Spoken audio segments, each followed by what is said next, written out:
بسم الله الرحمن الرحيم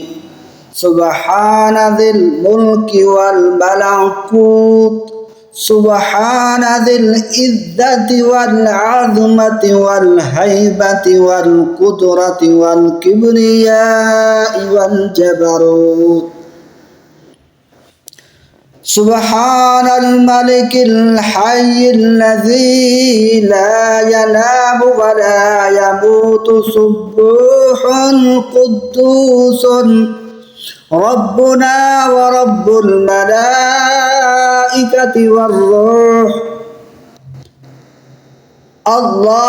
اللهم أجرنا من النار يا مجير يا مجير يا مجير